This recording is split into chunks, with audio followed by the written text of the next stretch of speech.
nazamuye ijwi ryanjye hejuru mumenyesha iby'ibi bihe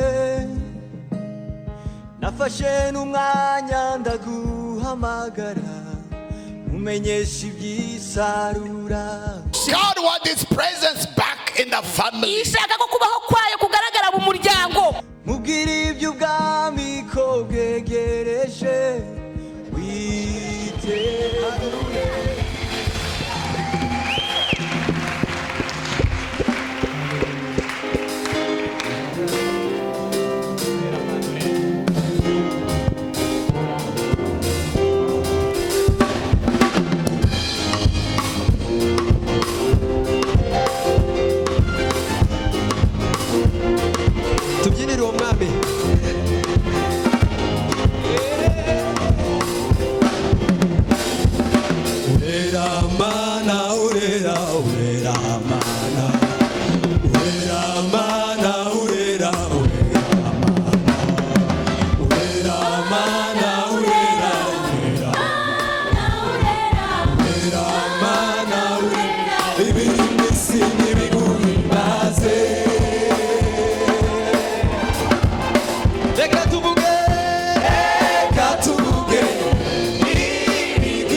Amen. First of all, let me appreciate the senior pastor, Pastor Alon, and his wife, reka nshimire umushumba na madamu we together with our pastoral team. ndetse n'abafatanije nabo. The Lord bless you very much for the trust. Murakoze cyane kuko icyizere mwangiriye. I don't take it for granted. Ntabwo mbifata nk'ibisanzwe. It's a privilege and it's an honor. Ahubwo ni amahirwe kandi by'icyubahiro. Thank you very much and God bless you. Murakoze cyane, Imana ibahe umugisha. Amen. Amen. Amen. I'm happy to see Mama Dafros. Ndishimye cyane kubona Mama Dafros. Amen. In Kampala, we used to go in the same church. Turi Kampala twajyaga dusengera ahantu hamwe. I got saved in 1987 and I found her in church. Nakijijwe muri 1997 hanyuma musanga mu itorero. Her and Papa, they were our pastors. Uwe na papa we bari abashumba bacu. Papa who went to be with the Lord, Papa Ruchibigango. Ubwo rero papa we yaratashe kubana n'umwami. So it's a joy to see you until now. Rero ndumva nezerewe cyane kukubona kugeza uyu munsi. The Lord bless you very much. Imana iguhe umugisha cyane.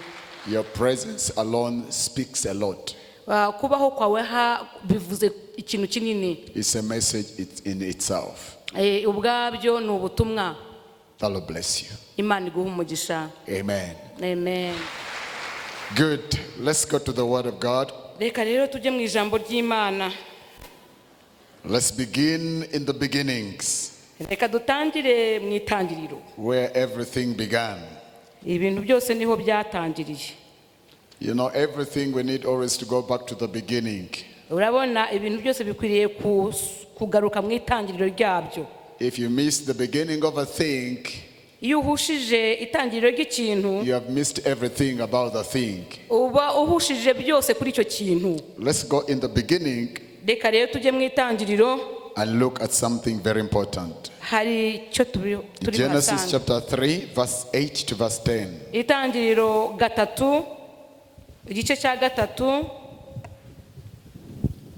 Verse 8 to verse 10. kuva ku murongo wa 8 kugeza ku murongo wa 10. Reka ngerageze gusoma igice cya gatatu umurongo wa 10. Haravuga ngo bumva imirindi y'Uwiteka Imana igendagenda muri ya ngobyi ya ni munsi. Wa mugabo n'umugore we bihisha hagati y'ibiti byo muri iyo ngobyi amaso y'Uwiteka Imana. Uwiteka Imana ihamagara uwo mugabo iramubaza iti uri he? Arayisubiza ati numvise imirindi yawe muri iyi ngobyi ntinyishwa nuko nambaye ubusa ndihisha. Okay, let's go Job chapter 1. Reka tujye muri Yobu. Job chapter 1 from verse 1. Yobu igice cya mbere kuva ku murongo wa mbere. Yobu igice cya mbere umurongo wa mbere. Mu gihugu cya Usi hari umuntu witwaga Yobu, kandi uwo muntu yari umukiranutsi utunganye, wubahaga Imana akirinda ibibi. Nuko abyara abahungu 7 n'abakobwa 3, kandi yari atunze intama 7,000 n'ingamiya 3,000 n'amapfizi 1,000 yo kuhinga n'indogobe z'ingore 500 n'abagaragu benshi cyane.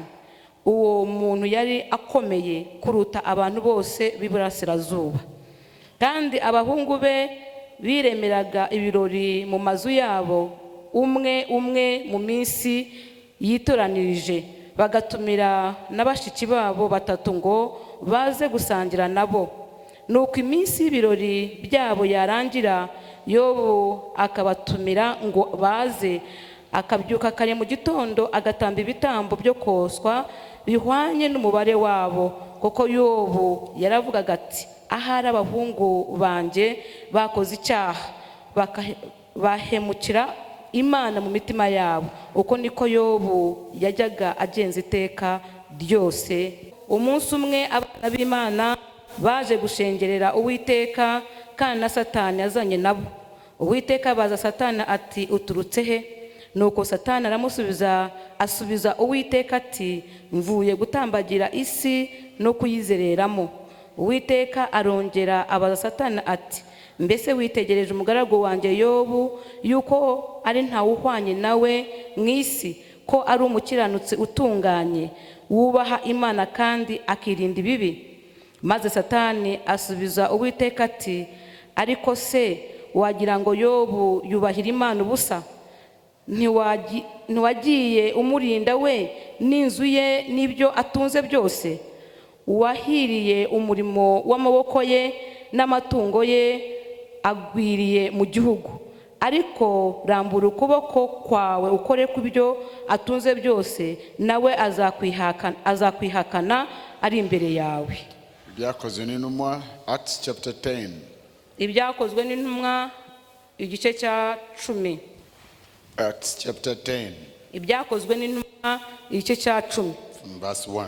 Guhera ku murongo wa mbere. Reka nongere ngerageze gusoma. Kuva ku murongo wa mbere haravuga ngo hariho umuntu w'Ikarisariya utwara umutwe w'abasirikare wo mu ngabo zitwa Italiyana. Yari umuntu w'umunyadini wubahana Imana nabo mu rugo rwe bose. Wagiriraga abantu ubuntu bwinshi, agasenga Imana ubudasiba. Abona ku mugaragaro mwiyerekwa marayika w'Imana yinjiye iwe mu isaha ya 9 y'umunsi. Aramuhamagara ati Korineliyo. Aramutumbira, aramutinya, aramubaza ati niki mwami? Aramusubiza ati gusenga kwawe n'ubuntu bwawe byazamuciye kuba urwibutso imbere y'Imana, kandi none tuma abantu i Yopa utumire umuntu witwa Simoni wahimbwe Petero. Imana ishimwe cyane. Let's pray. Reka dusenge. Blessed Father, in the name of Jesus, Data mu izina rya Yesu Kristo, the entrance of your word bring light kwinjira mu ijambo ryawe bizana umucyo and give understanding to the simple. kandi bigatuma abohereje basobanukirwa. Father, we pray right now. Data turasenga muri aka kanya, Speak to us. vugana natwe, Be with us. bana natwe, Move in us, work in us, and be with gendera us. muri twe, korera muri twe, ba muri twe. Let your spirit fill this place. Reka umwuka wawe abaha ahantu. Let your kingdom come and let your will be done. Reka ubwami bwawe buze, ubushake bwawe bukoreke. Let Christ be revealed. Reka Kristo ahishurwe. Let Christ be magnified. Reka Kristo ahabwe icyubahiro. Let the Holy Spirit Reka mwuka wera bring the image of Christ in our lives, in our families. azane ishusho ya Kristo muri twe no mu miryango yacu. We thank you, Father. Turagushimira mwami. We don't want to only decrease, but we want to die and let Christ live. Turagira ngo nitube ari twebwe, reka dupfe Kristo abe muzima muri twe. Let Christ be revealed. Reka Kristo agaragare. Let Christ be evident. Reka Kristo afatikeho. We thank you, Father. Turagushima. In Christ Jesus' name we pray. Mu izina rya Yesu dusenzemo, amen. Amen. Amen. We're going to talk about family altars. Tugiye kuvugana igicaniro cy'umuryango. Family altars. Igicaniro cy'umuryango. The last time I was here, Ubushize nari ndi hano, we talked about altars in general. twavuganye ibicaniro muri rusange. And I told you there are 3 major altars. Kandi nababwiye ibicaniro bitatu by'ingenzi. The personal altar, Igicaniro cyawe nkawe, the family altar, igicaniro cy'umuryango, and the church altar. ndetse n'igicaniro cy'itorero. But today specifically I want to focus about a family altar. Ariko uyu munsi ndagira ngo tuvugane ku gicaniro cy'umuryango. Why family altar? Kubera iki igicaniro cy'umuryango? What is a family? Ese umuryango ni iki? Family is something that is very dear to the heart of God. Umuryango ni ikintu gifite icyo kivuze ku mutima w'Imana. When God thought about creating the world full of people, Imana itekereza ko igiye kurema umuntu hanyuma abantu bakagwira mu the isi. first thing God established was family. Icyo yatangiranye nacyo ni umuryango. Before there was a government, there was a family. Mbere yuko habaho leta, hari umuryango. Before there was a community, there was a family. Mbere yuko habaho abantu benshi habanje umuryango. Before there was a bank, there was a family. Mbere yuko habaho za banki habanje umuryango. Before there was a school, there was a family. Mbere yuko habaho amashuri habanje umuryango. Before there was a society, there was a family. Mbere yuko hariho societe habanje umuryango. Family is a cell and the nucleus of society. No kuvuga ngo umuryango niyo nkomoko ya societe. Family is very dear to the heart of God. Umuryango ni ikintu gikomeye ku mutima w'Imana. Because when God from eternity thought about creating man, Koko kuva mbere na mbere Imana itekereza kuri mu muntu. there was a desire in the heart of God. Hari icyifuzo mu mutima wayo. What is it that God desires Ese icyo cyifuzo cyari ikihe? that caused him to create another creature like him called man? Umugambi wayo wo kurema icyaremwe gisa nayo. Apostle Paul talked about that desire, that purpose in the heart of God. Intumwa Paulo yavuze iyo ntego y'Imana. That was hid in the heart of God from eternity. Icyo kintu cyari gihishwe indani mu Mana kuva kera. And from generation and from ages, it was a desire hidden in the heart of God. Kuva kera urubyaro ku rundi icyo kintu gihishwa mu mutima wayo. When God thought about creating man, Imana itekereje kurema umuntu. she wanted only one thing. Hari ikintu kimwe yashakaga. He wanted a family. Yashakaga umuryango. Say hallelujah. Vuga ngo amen. And that desire Icyo was cyifuzo fulfilled when Jesus died on the tree at Calvary. cyagezweho igihe Kristo yari ku musaraba i Kalvari. When Jesus died on the cross, Igihe Kristo yari apfuye ku musaraba. he died to bring to reality the desire of the Father. Yapfuye kugira ngo icyifuzo cy'Imana kigerweho. The Father wanted a family. Yashakaga umuryango. And when Jesus died, Yesu apfuye the dream of God became a reality. inzozi z'Imana zarasohowe. The Bible says as many as believes on him, Bibiliya iravuga ngo benshi he bazamwizera. gave us the power to become sons of God. Yabahaye imbaraga zo kuba abana b'Imana. He is the heavenly Father. Rero ni data wo mu ijuru. From eternity, Kuva kera he was God Almighty. yari Imana He ikomeye. was El Shaddai. Ni Imana iyo ngiyo. He was the creator of all things. Ni Imana yaremye byose. But there is something he wanted to be. Ariko hari ikintu yashakaga indani mu mutima. He wanted to be a father. Yashakaga ngo ibe papa. And he had only one begotten son. Kandi yari ifite umwana umwe w'ikinege. And he wanted sons. Kandi yashakaga abana benshi. He wanted to be a father of many. Yashakaga kuba papa wa benshi. When he looked at men on earth, Yarebaga abantu hano ku isi. having many sons Bigasanga bo bafite abana benshi. and many daughters, Bafite abakobwa benshi. he was saying, one day Kavuga ngo umunsi umwe I will be also a father. nanjye nzaba data.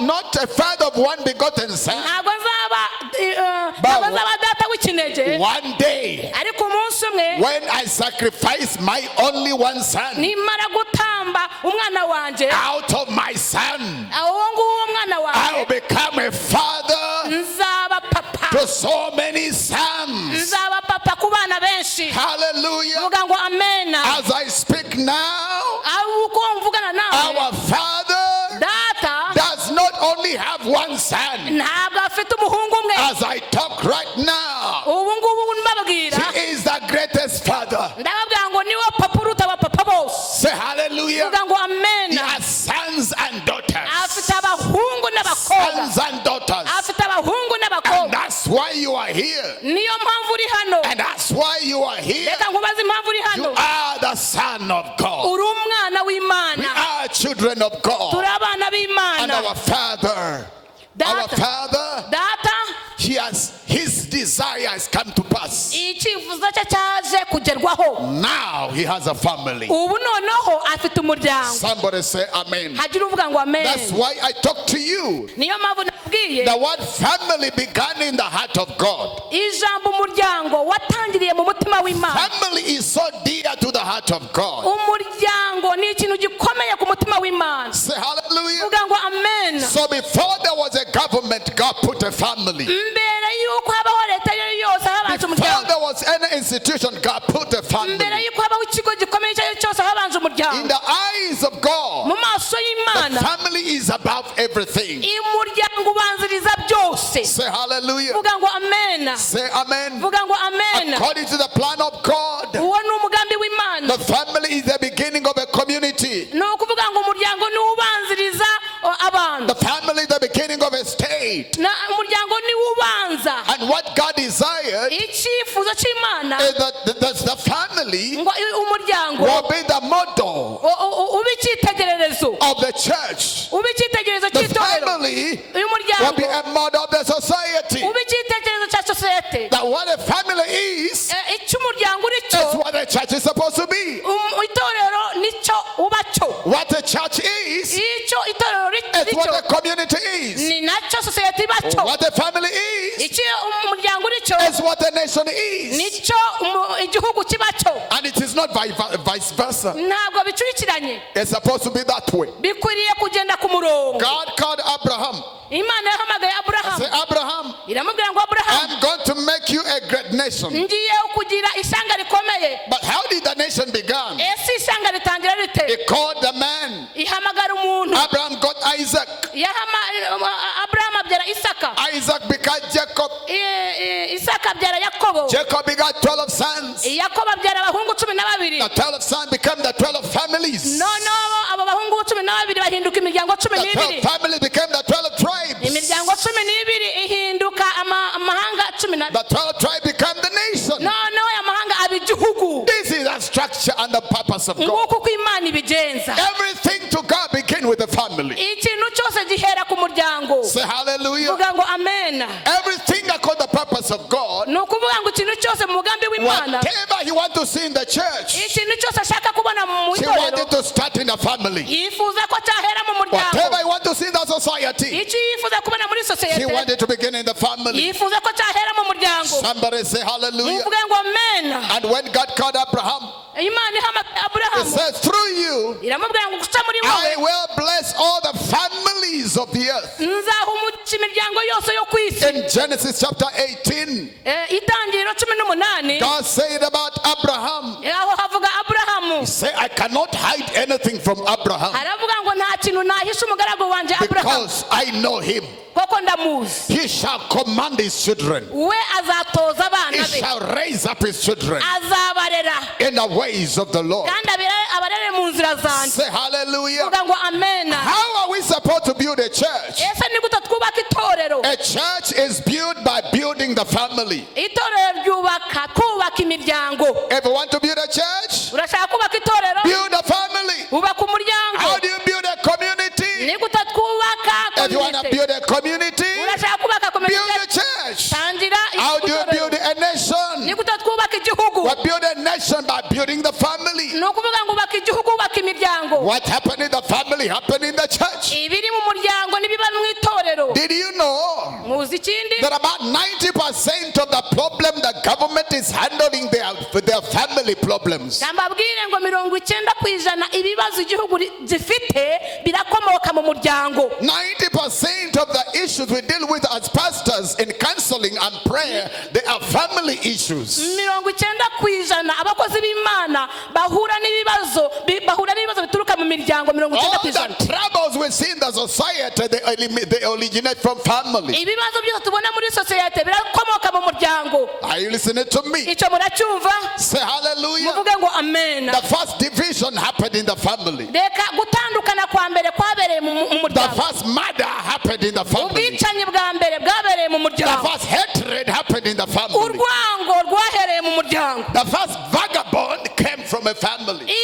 Ibyo ngibyo byahereye mu muryango. Do you remember Cain? Ese muribuka Kayini When he killed his brother, yishe mwene se? God said you'll be a vagabond. Imana iramubwira ngo uzabi uzerera. The first vagabond was in the family. Kuzerera rero byahereye hehe mu muryango. The first emotional trauma happened in the family. Turoma zose tubona guhubangana kose guhari guhera mu miryango. The first emotional wounds happened in the family. Ibikomere bihera mu muryango. The first curse happened in the family. Imivumo ihera mu miryango. Whatever we see in the church, Ibyo tubona torero, it is what is happening in the family. ibyo nibyo biri mu miryango. miryango we see in society, ibyo tubona muri that sosiyete is what is happening in nibyo family. biri mu miryango. Say hallelujah. Vuga ngo amen. Now I've read about 3 families here we're going to talk about. Aha rero dusomye imiryango itatu. 3 families. Imiryango itatu. The first family that ever lived on earth. Iyo ni imiryango yabaye hano kuri iyi si. Say hallelujah. Vuga ngo amen. We're talking about the first family. Nimo turavuga umuryango wa mbere. Before I go to that, let me talk about what an altar is. Mbere yuko mvuga kuri iyo miryango reka mabwire iki cyane. What is an altar? Ese igicaniro ni iki? An altar is a place of communion between man and God. Igicaniro ni ahantu ho guhurira wowe n'Imana, umuntu n'Imana. A place where a man meets with his God. Ni ukuvuga ngo ni ahantu umuntu ahurira n'Imana. It's a place of communion. Ni ahantu h'ubusabane. Communion means Ubusabane bivuga ngo that two come together. babiri mu bumwe. The two come into union. Babiri muracomekana. Communion means a place of fellowship. Ubwo rero ubusabane ni ahantu musabana nyine. And that is a place called the altar. Icyo nicyo gicaniro. An altar is a place of illumination. Ni ukuvuga ngo igicaniro ni ahantu ho kuganza. A place where we get an enlightenment. Ni ahantu ushobora kureba ukabona ugahweza. A place where you meet God and give you an enlightenment. Ugahura n'Imana ikaguhishurirwa. Give you revelation. Ikaguha guhishurirwa. He interpret dreams. Ikaguha inzozi. Give you wisdom. Ikaguha Give you ubwenge. divine understanding. Ikaguha kusobanukirwa. That is what an altar is for. Icyo ngicyo nicyo gicaniro. An altar is a place of divine empowerment. Ni ukuvuga ngo igicaniro ni ahantu usubizwamo imbaraga. Where a human meet the Almighty and give him power. Naho uhurira n'Imana ishobora byose ikaguha imbaraga. Somebody say amen. Hagira uvuga ngo amen. So an altar is a very important place Igicaniro ni ikintu cy'ingenzi bagenzi in banjye. the economy of God. Ni Say hallelujah. uvuga ngo amen. So now let's go to the first family. Reka tujye ku muryango. We have read some few words in Genesis. Hari amagambo twasomye mu itangiriro. And what you read in verse 8, the Bible says Aho twasomye Bibiliya yavuze ngo that one day in the cool of the day, ngo umunsi umwe nimugoroba mu mafa ya nimugoroba. our first parents, Abakurambere bacu ba mbere Adam and Eve, ni Adamu na Eve they had somebody walking. bumvise imirindi. And the Bible says Bibiliya iravuga ngo Abraham had the footsteps. Adamu He had somebody walking. yumvise imirindi y'umuntu ugenda, And he knew amenya ko God has come again.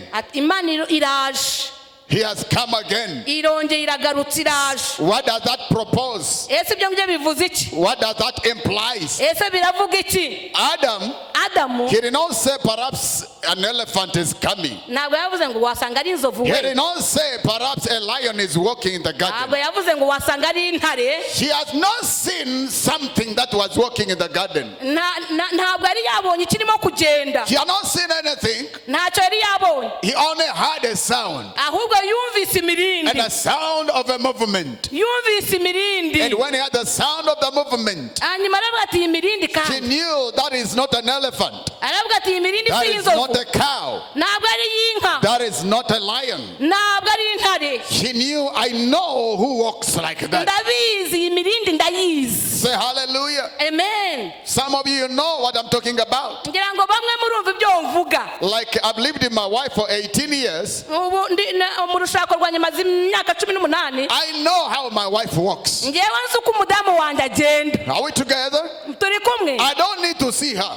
Ntabwo bisaba kumubona. I can only hear the steps and know that is my wife. Mva kumva imirindi runaka nk'abantu ngo uwo ni umugore wanjye. I have lived with her long enough Koko tubanye igihe kirekire. to know even if I don't see her. Yewe nubwo ntamubona. And in the house there are many people. Kandi mu nzu harimo abantu benshi. But when she walks, Ariko iyo agenze I can hear the steps numva iyo mirindi. and know that is my wife. Ndavuga ngo uwo ni umugore wanjye. The same with Adam. Rero nuko Adamu He had somebody walking yumvise imirindi. and say, I know somebody. walks Aravuga like ati that. iyo mirindi we I have lived with him long enough. nabanye nayo, I've walked with him long enough. nagendanye nayo, She has been coming many times. yazaga kudusura kenshi. What am I talking about? Icyo mvuga ni iki? God Imana imana was part of the life of the first family. no kuvuga ngo yari ubuzima cyari igice cy'ubuzima muri famiye ya He mbere was part of their family. cyari igice kimwe cyabo He used to come many times. imana yarazaga He used to come every day. yazaga buri munsi He used to come so often. yarazaga Say hallelujah. vuga ngo amena And they knew him. bari bamuzi They were not fearing him. namutinyaga They were always very excited. baramubonaga bakumva barahindiriye They could hear another time of walking. bakavuga bati rongeye iraje And Adam yamana said, Eve, adamu akavuga ngo eva we he has come. yaje Come on, let's come. ngwino Hey, God, welcome. yamana we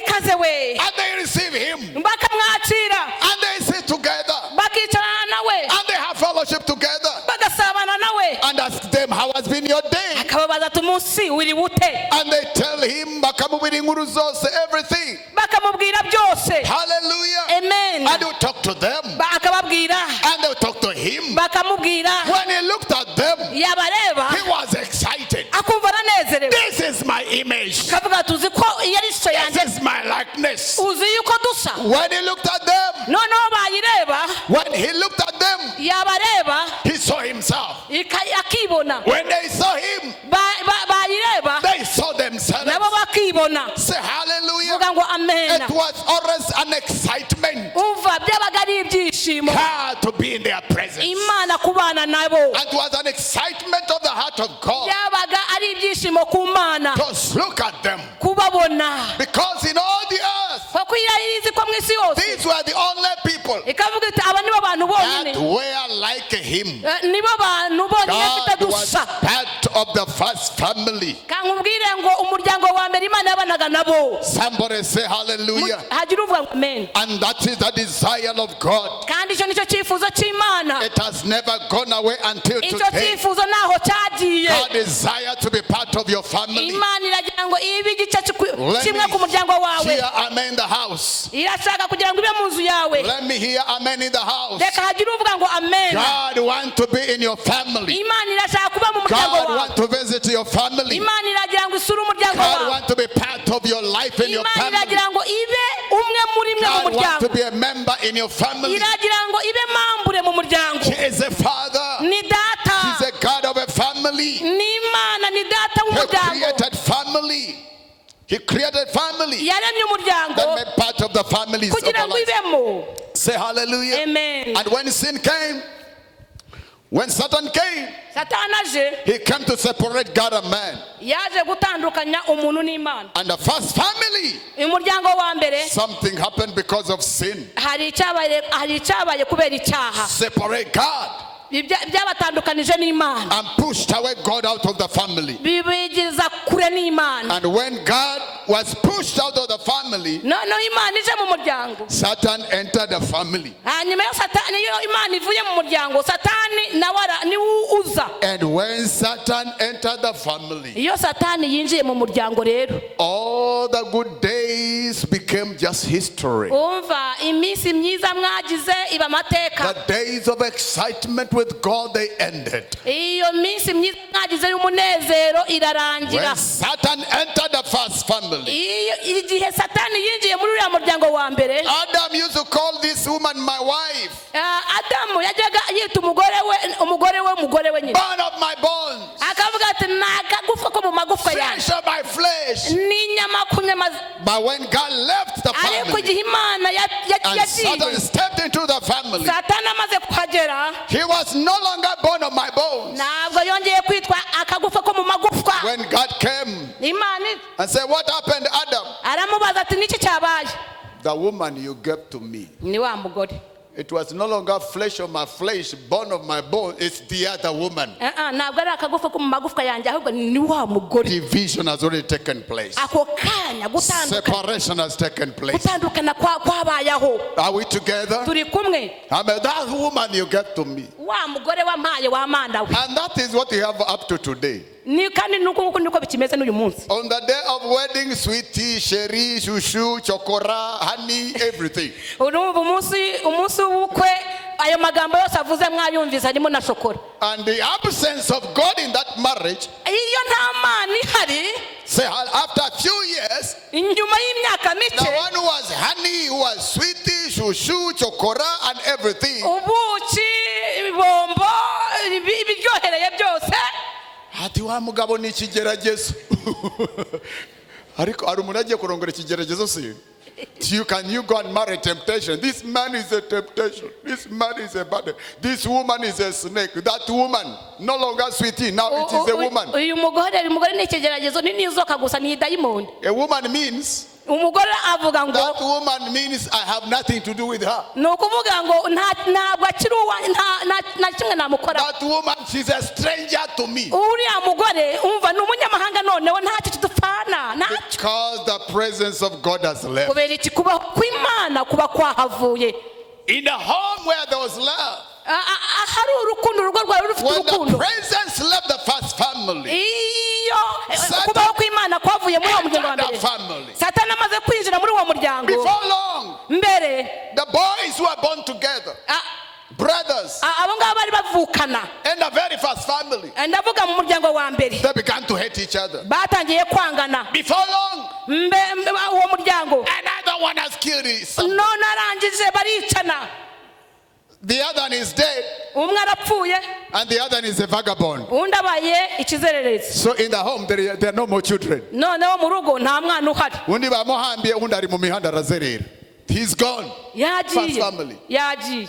And these are troubles we have until today. kandi ibi ni byo bibazo dufite kuva icyo gihe kugeza uyu munsi. From the first family to the families up to all over the world. ni ukuvuga ngo ibyabaye mu muryango wa mbere byagiye bikurikirana kugeza uyu munsi ku isi hose. Until today, kugeza uyu munsi Satan has done everything to push God away from the family. Satani yakoze uko ashoboye kugira ngo atandukanye Imana n'umuryango. We have believers who pray in the church but not at home. hari abakristo bamwe basenga hano mu materaniro ariko mu mago yabo badashaka gusenga. We are believers who are always in the church altar but in the family altar no prayer in the home. hari abakristo baba ku gicaniro cy'itorero ariko ku gicaniro cyo mu rugo ntibahabe. There are believers who go to the prayer mountain all of the way in Uganda but they don't have a prayer altar in their home. hari abakristo batega kujya kure cyane Uganda kuri wa musozi w'amasengesho ariko iwabo mu rugo badasenga. But let me tell you something.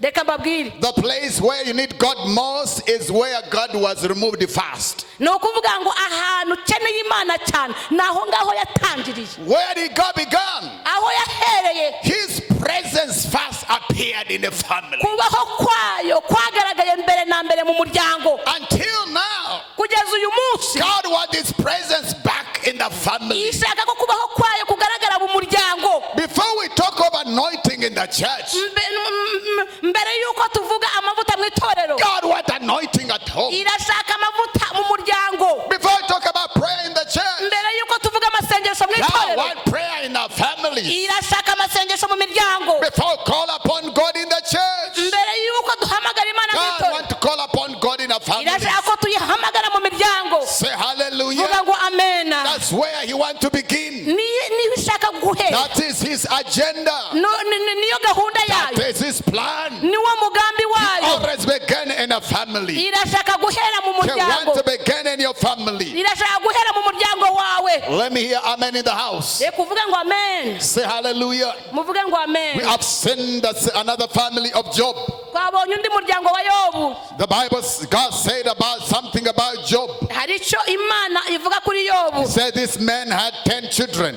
uyu mugabo yari afite abana 10, And there is something he said. ariko hari icyavuzwe He was a very rich man. ngo yari umugabo ukize. His children used to make so many parties to enjoy life. abana be bahoraga mu birori. And the Bible says something. Bibiliya hari ikivuze Every time they had a celebration, ngo buri gihe cyose nyuma y'ikirori Job would gather them in the morning Yobu yarabahamagaraga mu gitondo, and gather them together akabahamagara bakegerana, and build an altar akubaka igicaniro, and offer sacrifice agatamba ibitambo for sanctifying his family. ngo kugira ngo yeze umuryango we. Say, my children, abo bana perhaps they might have sinned to God in their hearts. akavuga ngo wenda aba bana bacumuye ku Uwiteka mu mitima yabo. I don't know what they have done, ntabwo nzi ibyo bakoze, but I don't want to be ignorant. ariko sinkwiriye I want kubyirengagiza. to take responsibility Ndashaka kuba umunyeshingano as the head of the family. nk'umutwe w'umuryango. I want to atone for all their sins. Ndagira ngo bezwe ku byaha I byabo. don't want sin in my home. Ntabwo nshaka icyaha mu muryango And wanjye. the Bible says Bibiliya iravuga ngo he did it regularly. ngo yabikoraga buri gihe cyose. Was the lifestyle of ngo Job. nibwo buzima bwari ubwa Yobu. And there was one day Hari umunsi umwe when God met face to face with Satan aho Imana yahuye na Satani and says, amaso ku yandi. where are you coming from, Mr. Satan? Nuko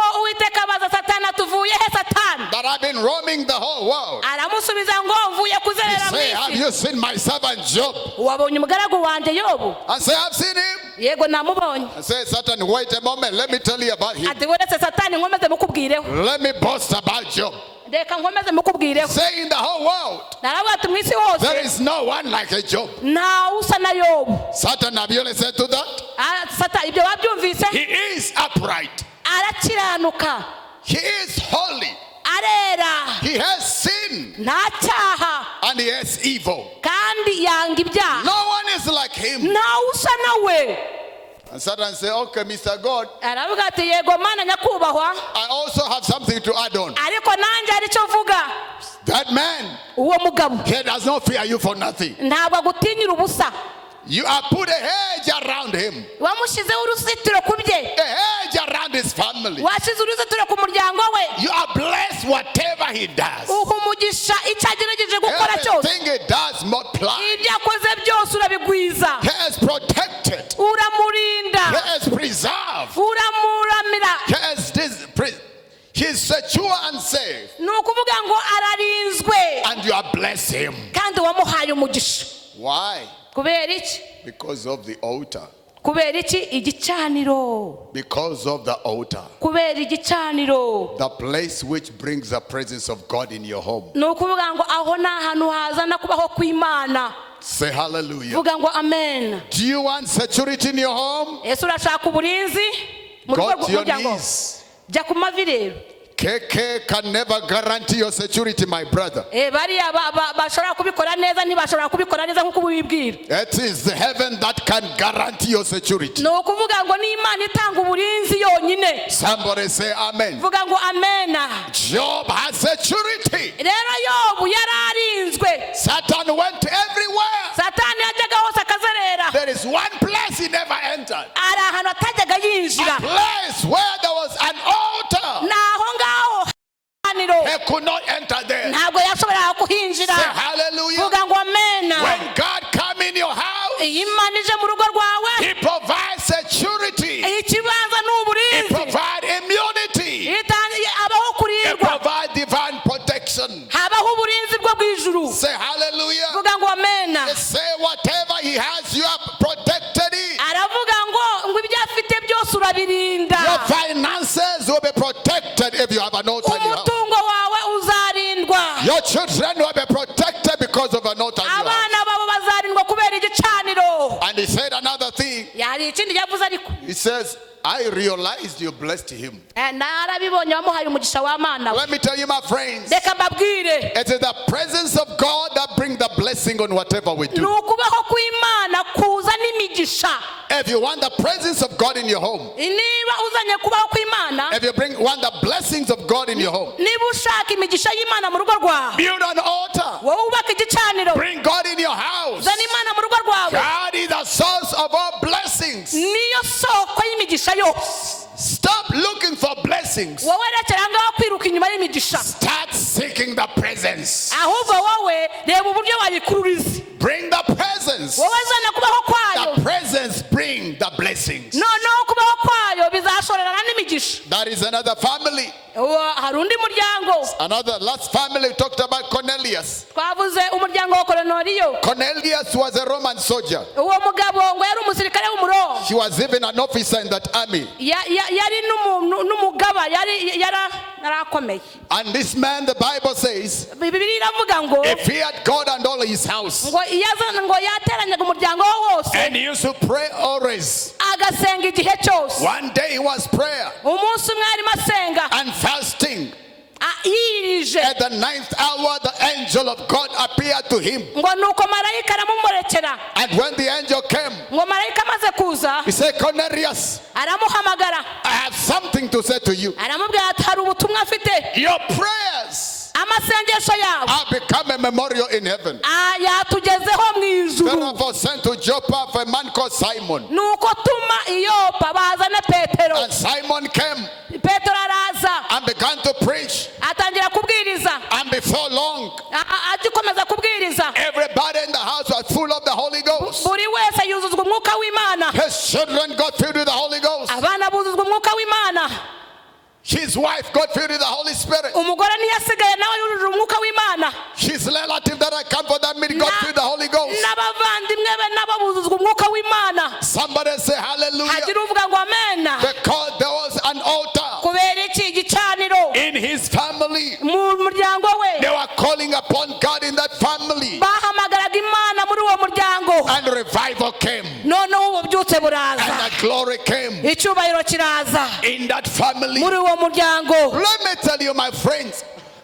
Let me tell you, my friends. Kambabwire inshuti yanjye, God wants to do wonders in your family. Imana irashaka gukora ibitangaza mu muryango wawe. Are you hearing what I say? Icyo arimo kuvuga muracyumva? Who told you Ninde wakubwiye that the church ngo itorero is the only place where miracles are supposed to happen? ngo niho honyine ibitangaza bikwiriye kuba? Who told you Ninde wakubwiye that only in the church, ngo mu itorero gusa that's where we find the presence of ngo God? niho dusanga kubaho kw'Imana? Who lied to you Ninde wakubeshe that the anointing is a church thing? ngo maye ngo amavuta ngo ni ibintu byo kwitorero? Who told you Ninde wakubwiye that we see God only in the church? ngo uzabona Imana mu itorero gusa? I want to tell you something. Ntacyo ngiye kukubwira. That was the beginning of revival to the Gentiles. Reka mbabwire ngo niryo ryabaye itangira ry'ububyutse ku The banyamahanga. revival to the Gentiles Ububyutse ku did banyamahanga not start in the church. ntabwo bwatangiriye mu It itorero, started in the family. bwatangiriye mu muryango. The time has come. Igihe kirageze Revival to begin in our families. kugira ngo ububyutse buhere mu miryango. Let me hear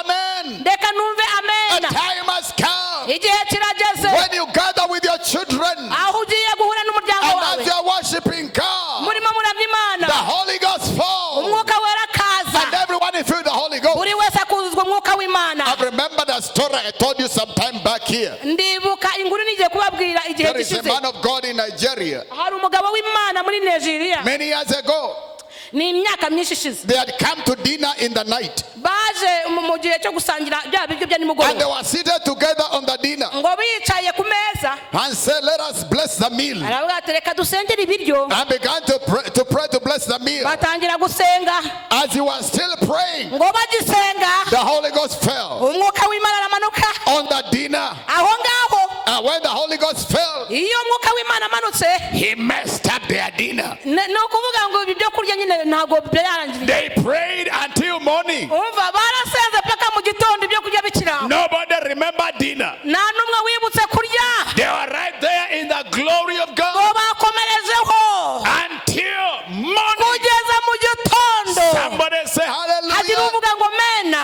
Let me tell you Reka this. mbabwire, A family umuryango is a place of God's glory. iyo uri umuryango iyo uri mu kubaho kw'Imana, A family iyo umuryango is a place of God's glory. ni ahantu hakwiriye kubaho icyubahiro A cy'Imana. family, Umuryango we should change some of these names. hari ibintu dukwiriye guhindura. Say hallelujah. Vuga ngo amena. If you have churches called the Miracle Center, Niba dufite amatorero amwe yitwa uko nguko amatorero y'ibitangaza, you can call your family a Miracle Center. umuryango wawe rero nawe wite umuryango You w'ibitangaza. can make your family to become a power center family. Ni ukuvuga ngo umuryango aba ariho haba imigambi y'Imana, Power center family. imbaraga z'Imana. That is the place where God's power comes. Reka mbabwire niho imbaraga z'Imana ziva. You can make your family to become a revival center. Ushobora guhindura umuryango wawe ahantu h'ububyutse. You can make your family Ushobora gukora umuryango the wawe glory center. ukavuga uti icyubahiro cy'Imana. I declare to you in the name of Jesus, Ndimo ndavugana namwe mu izina rya the Yesu. reason Jesus died Impamvu Kristo yapfuye is to restore everything. ni ukugira ngo agarure byose, Restore everything. agarure byose, Whatever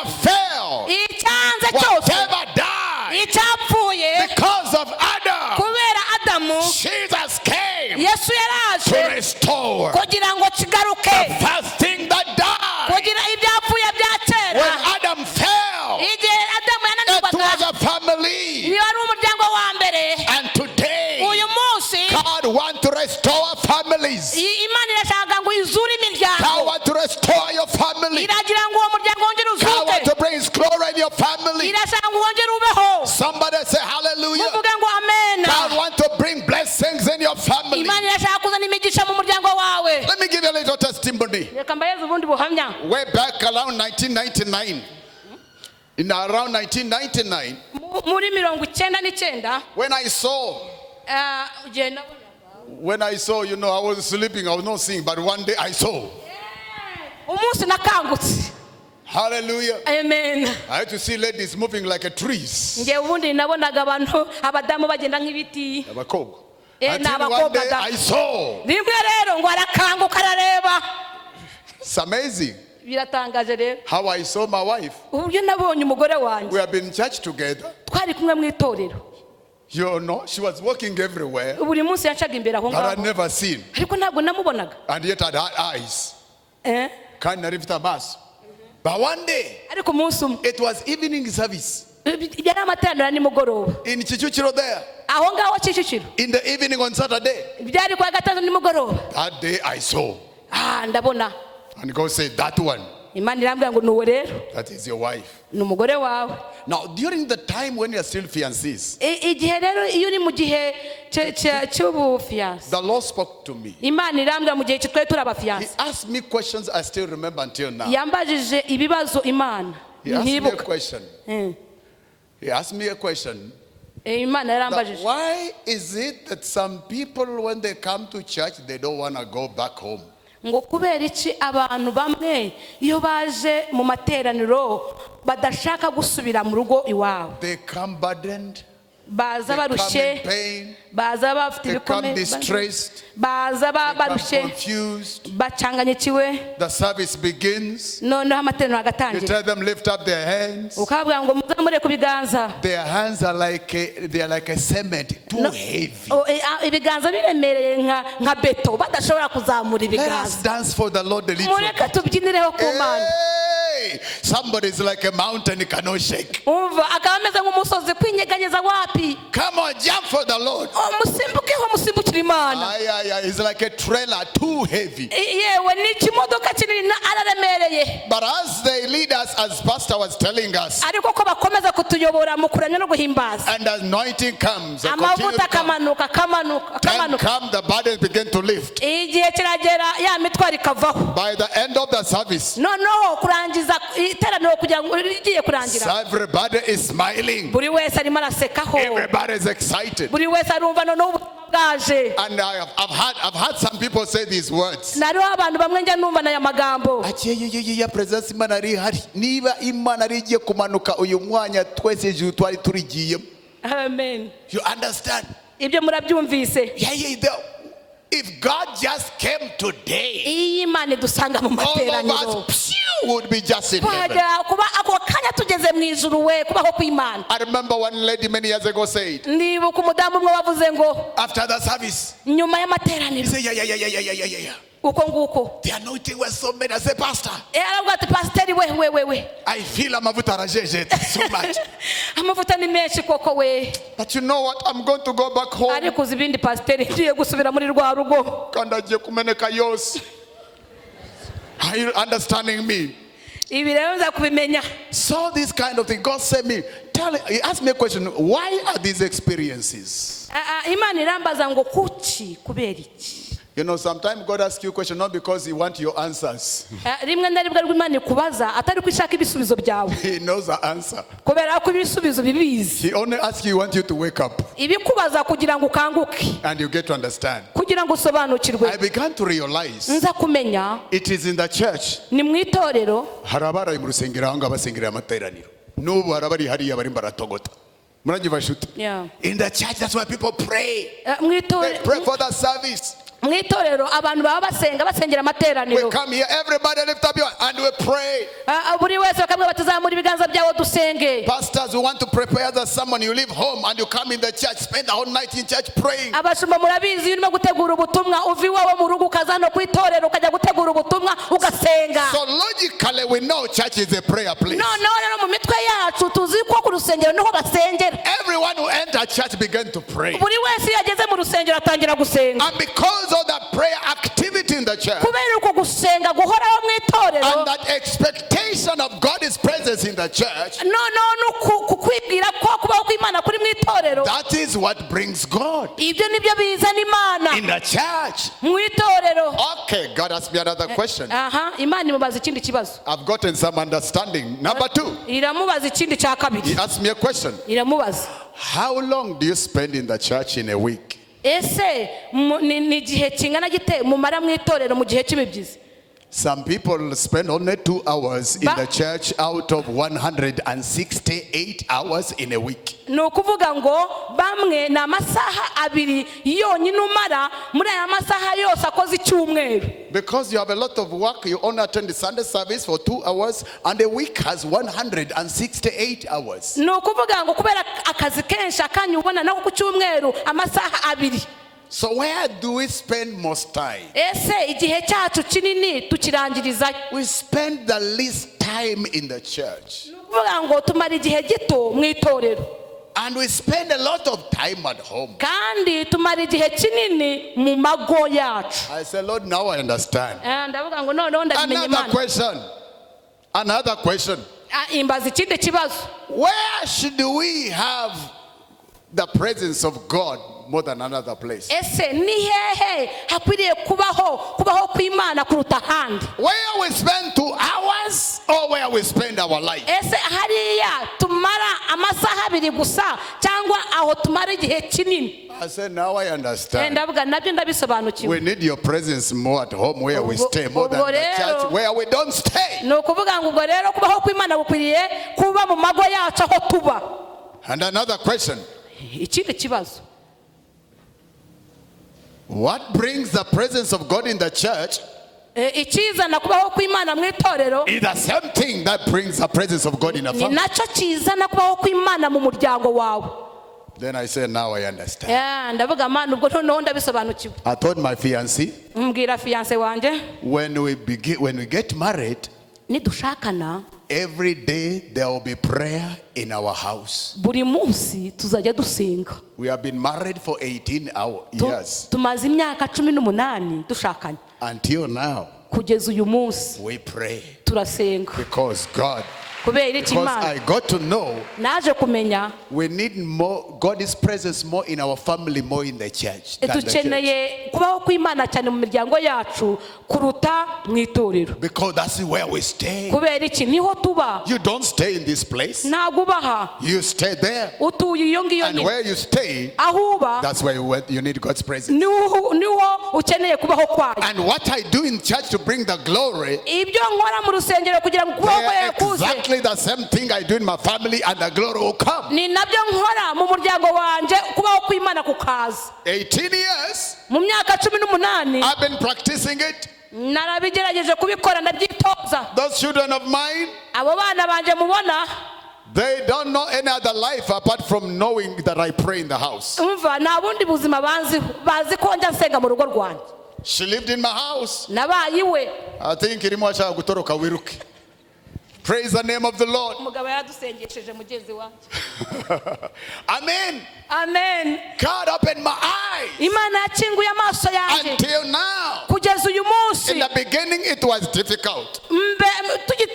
Ngitangira byari bikomeye. Kuko kuri benshi bazi ko gusengana ibyo mu rusengero bakagukwepa, hari bamwe bahitagamo kuriya amasaha yo kuriya ataragira kunya bakwepe bagene mu bitanda kuriya bakwepe guse. So many things, but you know, because I had a vision. Ariko nabonye yerekwa.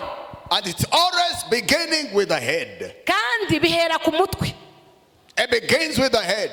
Bihera ku mutwe. Talk about Job. yobu twamuvuzeho. What happened in the house of Job? Ibyabaye mu rugo rwa yobu, The whole family was involved. umuryango wose wari ubirimo. But God did not talk about the other family. Ariko ntabwo Imana yavuganye n'abandi bo mu God muryango. only talked about the head. Imana yavuganye n'umutwe. In the family of Cornelius, Mu muryango wa the Koroneliyo, Bible says he feared God with all his family. Bibiliya iravuga ngo yari umugabo w'Imana utinya But Imana it n'abo all ari kumwe nabo. began with Cornelius. Ariko Imana yavuganye nawe, irimo iravuga we. In the morning we pray for something I want us to pray for in the moment. Mu materaniro ya mu gitondo hari icyo tuza kugisengera. What begin with the head get to the whole body. Ibihereye ku mutwe bikwira umubiri wose. When Zacchaeus repented, Zakayo igihe yihanaga, Jesus said, Yesu yaravuze today ngo uyu munsi salvation has come into your house. agakiza kaje mu nzu yawe. There is another man Hari undi mugabo who was the prison warden in the prison of Philippi, yari umugabo wari urinze pirizo imwe aho ba Filipo bari bafungiye, where Silas and Paul were in prison. aho ba Paulo bari bafungiye. This man Uyu mugabo came to Paul and Silas. yaje kuri Said, Paulo what na can Sila, I do to be saved? arababaza ngo nakora iki ngo He ngizwe. said, believe Baramubwira ngo you itere and your house wowe n'inzu shall be yawe saved. muzakizwa. Say hallelujah. Vuga ngo amen. And that night, Muri uyu mugoroba rero, him and his house were baptized. ngo bahita ko bose basengerwa barabatizwa. Say hallelujah. Amen. Job and his house were blessed. Yobu n'umuryango we bahabwa umugisha. Say amen. Vuga ngo amen. In the morning, we prayed for heads of families. Ndagira ngo tuza gusengera imitwe y'imiryango. Let's go back and build altars. Hanyuma mureke tugende twubaka ibicaniro. And how do you build an altar? Let me give you a few things if you write to help you. Reka mbabwire ni gute umuntu ubaka igicaniro, hari utuntu duce nababwira tukabafasha. How do you build an effective altar in the family? One, Ni gute wakubaka igicaniro mu muryango cya mbere. sit with your family and choose the days. Icarana n'umuryango wawe muhitemo umunsi. It may not be every day. Bishobora kuba atari buri It munsi, can, or it can be every day. cyangwa bishobora kuba ari buri munsi, 3 days a week, iminsi 3 mu 2 cyumweru, days a week, iminsi 2 mu or cyumweru, 1 day a week. cyangwa umunsi umwe mu The cyumweru. most important is be faithful to keep your time. Icy'ingenzi urya munsi kuba umwizerwa kuri uwo munsi mwahise. Choose the days. Muhitemo umunsi. It is free and the Holy Spirit will honor whichever days you choose for your Yewe family. mwuka wera ntacyo bimutwaye, umunsi wari wose muzahitamo. Choose the appropriate time for your family. Icya kabiri muhitemo igihe. When do you pray? Ese Do you pray in the morning ni ryari musenga mu or gitondo, do you pray in the evening? ni mugoroba, ni nijoro? Sit down and plan. Mwebwe mwicare mushireho gahunda. Are we together? Turi kumwe. And as you are planning, Murimo mushiraho gahunda. plan with the mind that there are the activities that take place in the Mushiraho family. gahunda ariko mutirengagije n'izindi gahunda z'umuryango. There are students in your family, Koko haba hari there are abanyeshuri, workers in your family. haba hari abakozi. So plan with that understanding. Ubwo rero mushireho gahunda ariko mutirengagiza izindi gahunda z'umuryango. Are we together? Amen. Then another thing, plan the programs to be at your altar. Noneho rero ikindi mushireho uburyo gahunda ibiri bukorwe. You don't need to photocopy what takes place in the church into your family altar. Ntabwo bigusaba ngo urebe gahunda z'itorero uti nuko ndi bubigenze nanjye. I think before I go to that, let me talk about this. How long should it take? Mbere yuko ntarajya aho ngaho reka mbabaze mukibaza ngo tuzafata igihe kingana giti. It is not a law that every service is supposed to take 2 hours. Ntabwo ari itegeko ngo mukwiriye kumara amasaha 2. What is important at the altar Ikintu cy'ingenzi ku gicaniro is to know there is fire always as you are planned at the altar. ni ukwita umuriro uhoraho. You can choose that if we meet on Monday, we shall only praise. Ushobora guhita mukavuga ngo tuzaduhura ku wa mbere turamye. We can say we meet Wednesday, another day, Wednesday, 3 days, we'll meet that day and only pray. Mukavuga muti undi munsi tuzahura dusenge. If you meet many days, Iyo muhuye kenshi, it is wise that you use a short time. Aho ngaho mujya mukoresha igihe gito. If you meet every day, Niba muhuye buri munsi, 30 minutes are enough. nk'iminota 30 ishobora kuba ihagije. Another time, learn to discern the seasons. Ni ukuvuga ngo ikindi gihe ariko mwige kunyuranya ibihe bitewe n'ibihe muri. If children on holidays, Abana mu gihe cy'ikiruhuko, you can even go for 2 hours. mushobora gusengana nk'amasaha 2. But when they are in exams, Ariko niba bari mu you bizamini, can even pray for 5 minutes. mushobora no gusenga iminota 5. Gather them together. kabahamagara uti nimuze Let us pray. reka dusenge And then pray. bakamugasenga 5 minutes are over. The altar is over. iminota 5 ikaba irarangiye Send them to go and revise for the exams. mugende mwitegura ibizami But in holidays, ariko mu gihe cy'ikiruhuko they have a lot of time. baba bafite You akanya can even go for 2 hours. mushobora no gusenga amasaha 2 Let us learn the wisdom how to operate the altar and even how even to plan for it. ni ukuvuga ngo mubisaba ubwenge mukabishyiramo ubwenge mukabitegura neza Because if you don't plan it well, iyo utabishyizemo ubwenge ngo ubitegure neza it becomes a burden, and with time people begin to escape and it biba dies. umutwaro hanyuma abantu bakabivamo bo mu muryango bakabireka Let me hear amen. reka numve amen. Are we together? Turi kumwe. So that is, let's go back mureke dusubire mu miryango yacu and bring God in our families. hanyuma tuyizane mu miryango. And let me tell you something. reka mbabwira kandi When God comes in your home, iyo Imana ije mu muryango wawe 101 problems will be solved. reka mbabwire ngo 111 y'ibibazo ufite bikurwaho. I'll repeat it. When God comes in your family, iyo Imana ije mu muryango 101% problems will be solved. ibibazo 101 bibonererwa ibisubizo. I don't have time. akeje I don't have time sifite umwanya to tell you the testimonies I've seen God do in my family. ngo mbahe Because of the ku buhamya bwazanywe no gusenga. so many testimonies. ni ubuhamya bwinshi Many testimonies. ni ubuhamya bwinshi. Mountains that have been moved. imisozi yakuweho. Incurable diseases I've seen it healed. za ndwara zidakira zarakize. I have my firstborn son is in senior 4 right now. mfite umwana wanje w'umuhungu ari mu wa 4 Benjamin, before he started school, mbere y'uko atangira ishuri 2004, mu 2004. 2 members of the church came to me and said they got a dream when Benjamin was dead. hari abaje bo mu itorero barambwa twabonye yerekwa mushumba umwana wawe apfa. 2 people, not even from one place. baraje barambwira We saw that attack of the enemy come. twabonye icyo gitero kiza And because of our family altar, kubera igicaniro cy'umuryango fought that battle, and after 2 years that battle was over in the family. reka nkubwire twarwanye iyo ntambara nyuma y'imyaka 2 birakunda umwana abaho. We didn't need to take to the pastor. We had an altar in our family. ni ukuvuga ngo ntago tumujyana kwa mushumba tuba dufite igicaniro mu muryango. We have seen impossible cases twabonye ibidashoboka becoming possible biba ibishoboka because we brought God in our family. kubera iki twazanye Imana mu muryango. We have seen God out work in our children. twabonye Imana ikora imirimo mu bana bacu. One time my wife was sick for 3 years. rimwe madamu wanjye yarwaye kumara imyaka 3.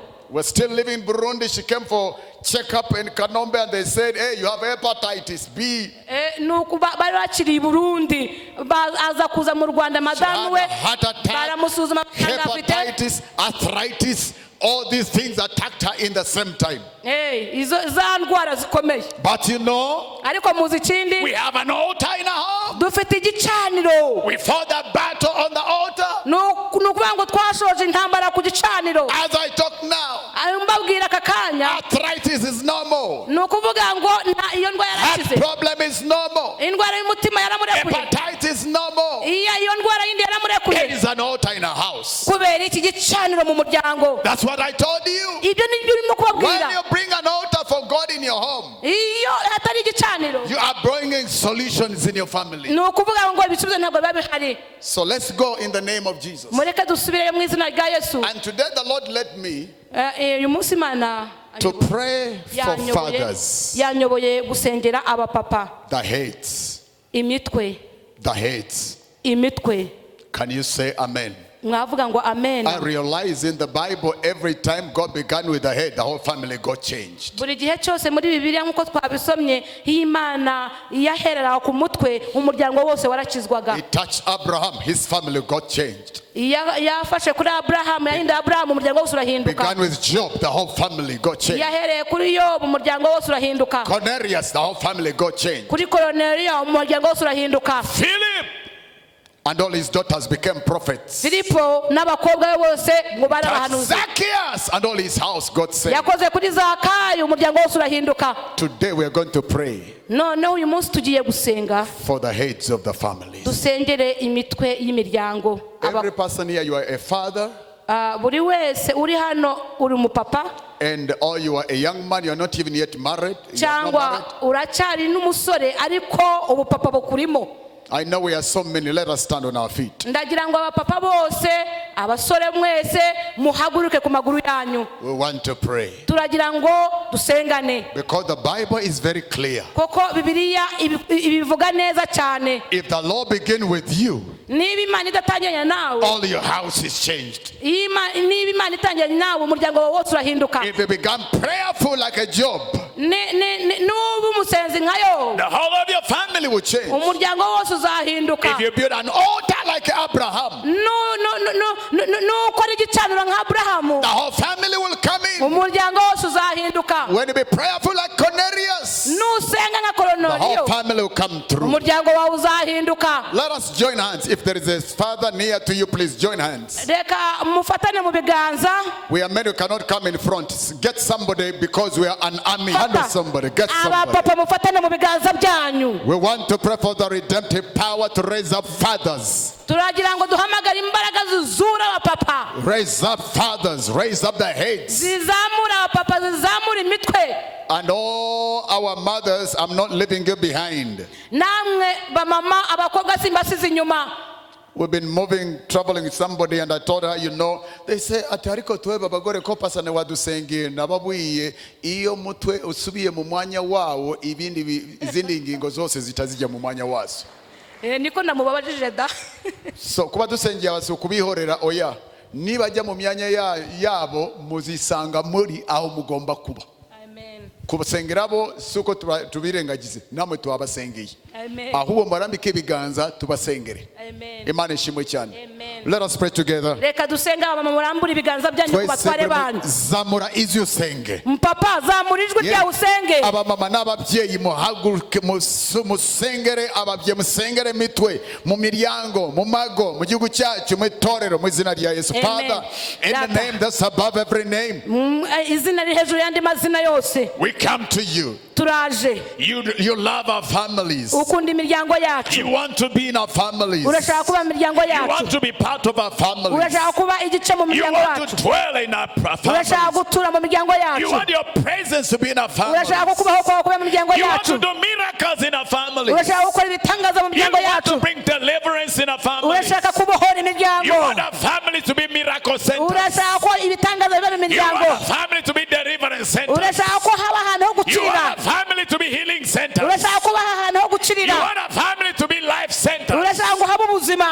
You want our family to be glory centers. Urashaka ngo icyubahiro kibe mu You miryango want our yacu. family to be blessing centers. Urashaka ngo imigisha iture mu You miryango want to yacu. live in our families. Urashaka kuba mu miryango You want yacu. to dwell in our families. Urashaka kuhatura. Father, today Data uyu munsi I pray ndimo ndasenga, for the heads of the family. ndasengera imitwe In the y'imiryango name of Jesus, mu izina rya Yesu. I release your redemptive power. Ndimo ndohereza imbaraga I zicungura. release your redemptive power. Ndimo ndohereza imbaraga I zicungura. release your resurrection power. Ndavuga kuzuka. Let their capacity resurrect. Reka bazuke. Make them alive. Reka babeho. Quicken them. Reka ubabyutse. Empower them. Reka ubasubizemo imbaraga. Restore them. Reka ubagarure. Restore their calling. Reka Restore mwamuhembure. their destiny. Reka uhembure. Through Jesus Christ. Binyuze muri we Through the Kristo. power of the cross. Binyuze mu mbaraga z'umwuka wera. Restore their destiny. Reka uhembure. Restore their wisdom. Reka uhembure ubwenge Restore bwawe. their priesthood. Reka In the uhindure name of mwamuhembure Jesus. mu izina rya Yesu. Today, Uyu munsi in the name of mu Jesus, izina rya Yesu I break every power. ndimo ndarwanya imbaraga I break zose. every principality Ndimo ndarwanya imbaraga that zose. hold them back. Izo ngizo Let them be zibakurura. broken. Reka ziveho. Let them be destroyed. Reka zirimburwe. I loosen them. Ndimo ndababohora. I release them.